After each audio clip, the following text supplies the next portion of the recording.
In this video, it's time to say goodbye to the Smart. It feels a little too soon, to be honest, but needs must. We need to downsize the fleet, which is why in the next video I'm buying another car.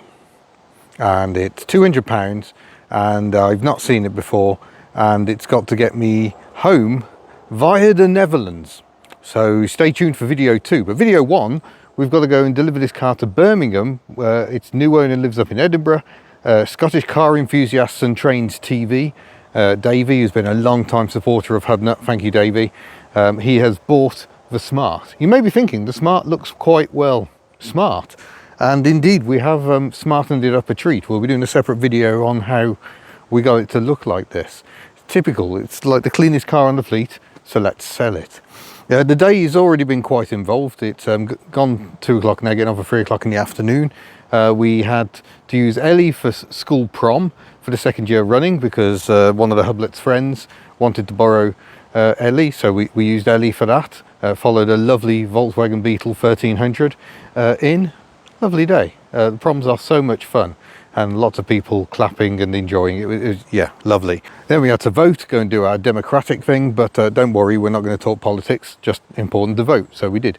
And now I'm swapping Ellie for the Smart and heading off to Birmingham post haste. So let's get the car swapped over and off we go. So not quite one last time, but one twist here. You can do it like this. You just have to tell it to start and it automatically does the whole starter thing, which is quite novel. But yeah, the refreshments works have included cleaning this rear window up. So yeah, if you've got a tired rear window, stay tuned for our update on how we got the car looking clean. It has gone beyond our expectations, I think, so that will also be a future video. So we've still got a bit of content to come on the Smart, even though this is the last video of the Smart. It isn't really the last video. Smart can go over here temporarily next to Ellie, the hard-working 2CV. Betty, as you can see, the Ford Fairmont, having a bit of a break at the moment.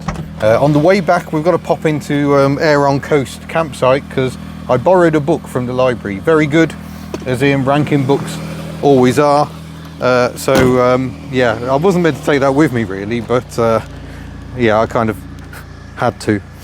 So now we get to have an Ellie startup as well. We don't feature an awful lot of Ellie on the channel. She's quite hot, so she should start quite quick. There we go. Happy little Ellie noises. Now park Ellie up, jump in the Smart, and be on our way. So as you can hear, the exhaust is still blowing. We didn't fix that, sorry Davey. I'd never promised to be fair. It was very much sold as a project, and we haven't managed to stop the noisy roof either, but nonetheless we shall move off. Just cycle through the settings here. Car thinks it's 36 degrees. Nope. 68,000. Oh, well done. You've done 68,000 miles now, little Smart. I reset the trip when I did the fuel. So yeah, let's go get motoring. Right, after us Air on Coast, I've just returned my book. The office is closed, so I've just had to check it through the letterbox. Feel a little bit naughty about that. Not quite going to get around there in one. But yeah, we love Air on Coast. Stayed here at the weekend. Made a little video about that over on the Hub Notes channel. But yeah, a very charming little place. We absolutely love it. We can't get enough of this place. It's so close to home, but we just love coming here. Right, we should get out of Aberon and start hurtling gently towards Birmingham. It's going to be some time before we even get to a motorway. At least 2 hours, more like 2.5 hours, I think. So just got to keep going. Unfortunately, the roof noise is quite bad, so I might go open roof before we accelerate up to speed. Oh yeah, that's lovely. I've got my hat so I don't burn. Chance to be a fine thing. It's freezing. Oh well.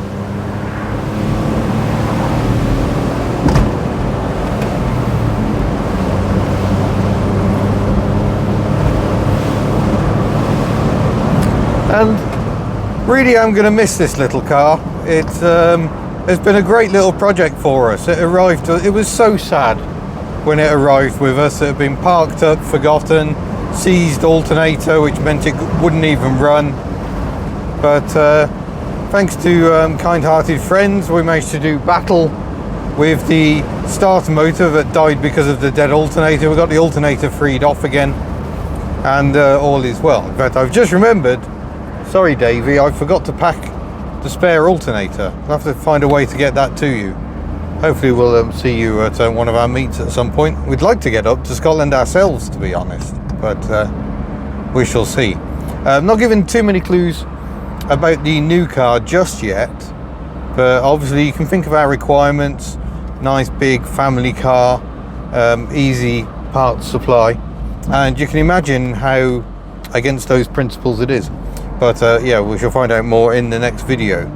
What's happening now is I'm going to go and pick Davey up from the airport, or actually from Birmingham International, because I'm hoping there are no charges for picking up there, whereas there are if you pick people up from the airport. And then we're going to go to Coventry. I'm stopping in Coventry overnight. Davey's going to start heading back towards Scotland, but he's stopping off somewhere. And then tomorrow morning I'm on a train. This is the most worrying part of this trip, is that there could be a train. Hopefully there won't be any train issues tomorrow morning. So the train takes me from Coventry to Bicester, and then from Bicester it's, I don't know, probably 160 miles I think to Dover. Get a ferry. So we're going to the Netherlands, a route we've never done before. We're going to go Dover, Dunkirk a little bit further along the coast towards Belgium, drive through Belgium into the Netherlands, and stopping with my friends Ivan and Patrick, who run Japan Classic Sunday.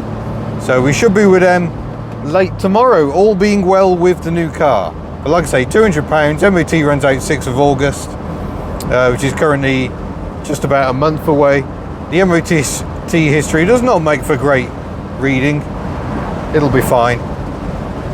So we'll see how we go. But yeah, it's been a good little project, and we've managed to keep the momentum on this one. Obviously other projects have slumped somewhat, notably the Berlingo and the Pajero. Did they all rhyme? But we can now focus on those again. Obviously some of the money from this will be going on the new car, but some of the money will also be going into the Bella repair fund. And if you'd like some Bella merchandise to help top up that fund further, available now at the Hubnut store, hubnut.org. We can do the t-shirts, and I think we can do the hoodies in a very fetching green, as well as black if you prefer. Black available in larger sizes up to 5XL as well. But yeah, it's been good, and we have been very fond of this little car. I think in a perfect world we would keep it, but we need flippers. So the Pajero will also not be staying. The incoming car, I doubt, will be staying. The incoming car's role is to take some miles off Chemi. Although arguably, if we actually got the Pajero finished, that could do the same. And of course, getting Bella on the road would also take off some Chemi de Sherrard miles as well. That little blue car has been working so hard this year, and there are a few jobs that we need to get on top of. Same with Betty, my Ford Fairmont. She's got some jobs. I think she needs rear springs quite badly. We've done the dampers, but the springs also need doing. But yeah, it's a very nice way to travel, even if it's only about 16 degrees centigrade today, which is rubbish for July. At least it means hopefully the chance of burning is relatively low. I'll get a bit of hoonery on. Now we managed to get free of the coast road traffic, heading up the A4 120 to Devil's Bridge. Familiar road, the one on which Miss Hubnut was having so much fun with her test drive the other day.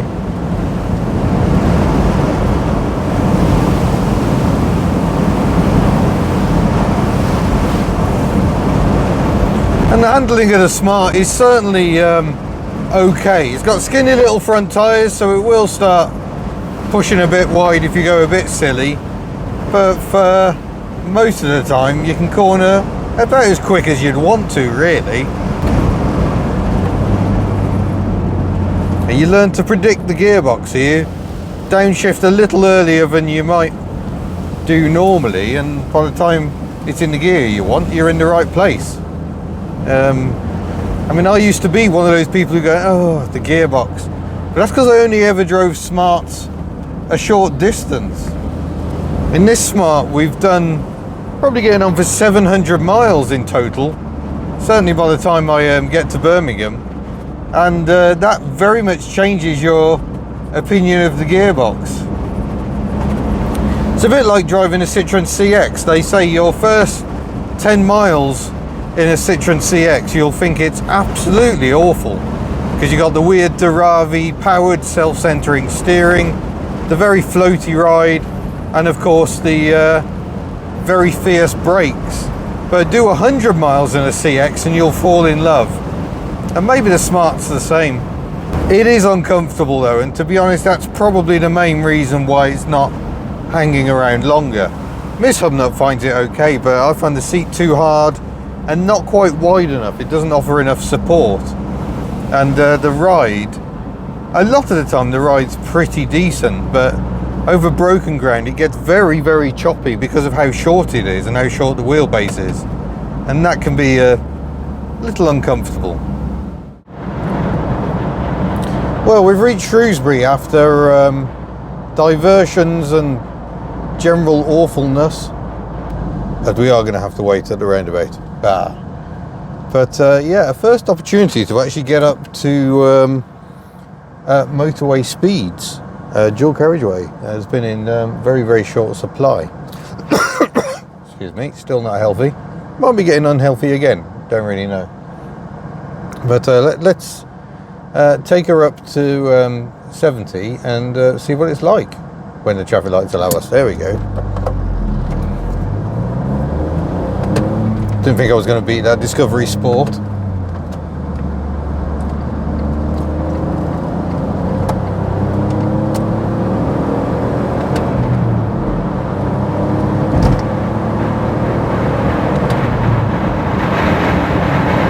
So the wind noise is chronically awful, but that's 70 miles an hour. Oh, it's really bad, but I don't know if the roof can be adjusted or if a new seal's needed. I don't really know what the issue is, but it actually feels really good on the motorway because you just forget how small it really is.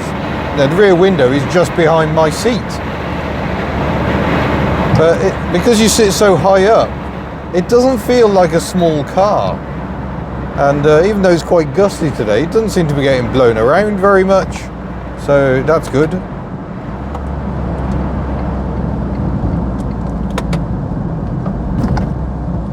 Another roundabout. I can't be bothered to downshift anymore, we'll just let it go for first itself, which it has done, and then we must wait. But yeah, it's so pleasing what a happy little car this is after we sorted out its foibles. Obviously we had the starter motor, and we also had the vacuum leak, which was causing boosting issues.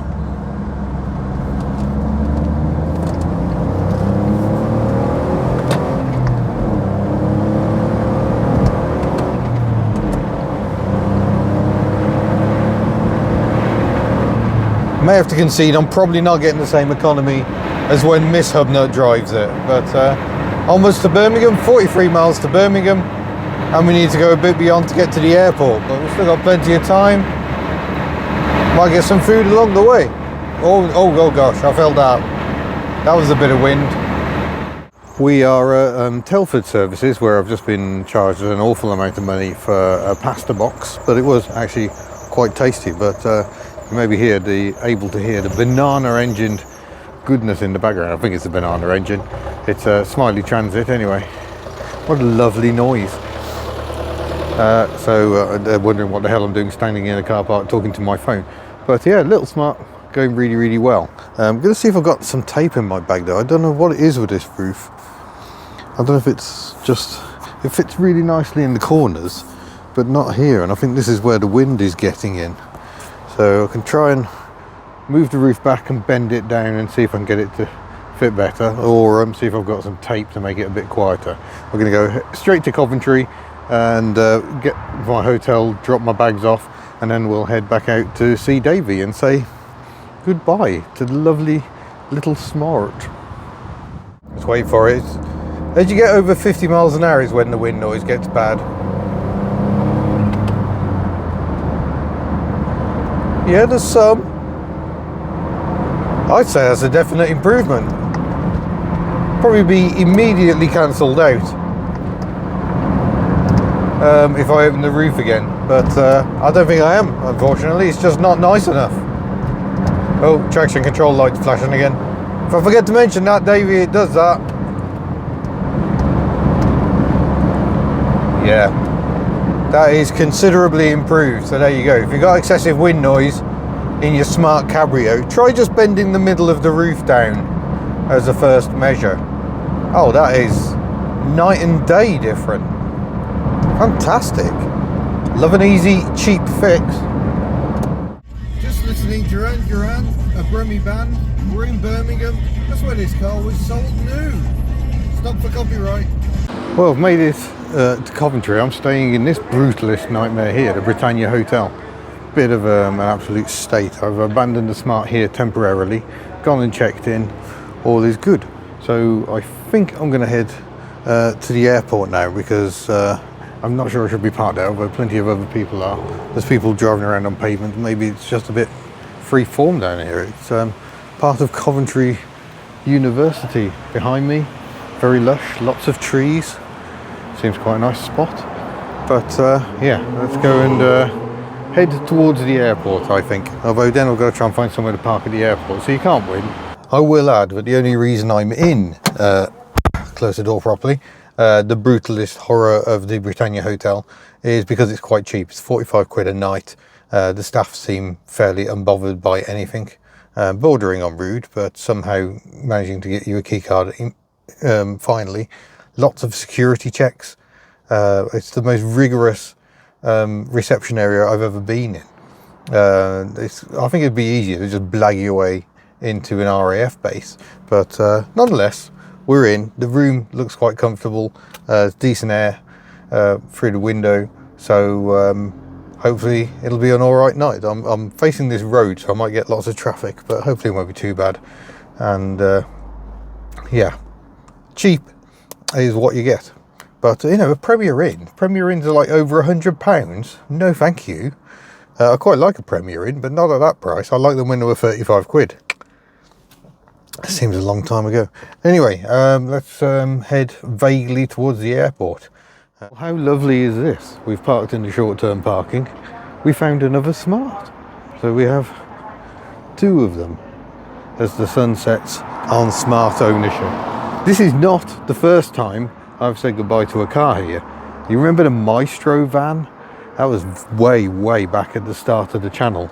I sold that here, then got on the train to Sandwell and Dudley, I think it was, and bought a Rover 400 to get home, because the Rover 600 I'd hoped to buy was an absolute dog. But same can't be said of this little thing. Just really like it. Just wish it was a little bit more comfortable, but hopefully Davey's on his way over. It's free to park here for 20 minutes. So his plane is due in about now, but what a lovely evening. I bet it was a lovely flight down. I hope he had a window seat. But yeah, second generation Smart right there. An MHD, just like the one we tested recently, but this one a Cabrio, which is a chance to explore the glass rear windows you get on them, much better than the plastic rubbish. There we go then. Bye bye little Smart.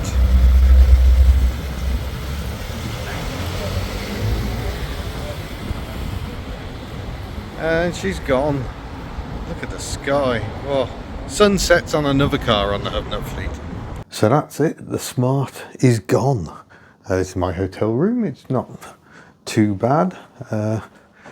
It's just you know, a bit tired in places, but I can't complain at the price. It'll do. So yeah, bring on day 2 when we head to Bicester and see what I've purchased and then hopefully drive several hundred miles to the Netherlands in it. What could possibly go wrong? Thank you very, very much for watching. Thank you for all the comments about the Smart. It's been lovely to see. And don't forget you can head to the Hubnut store and buy lovely merchandise. And we'll see you in a future video. Farewell.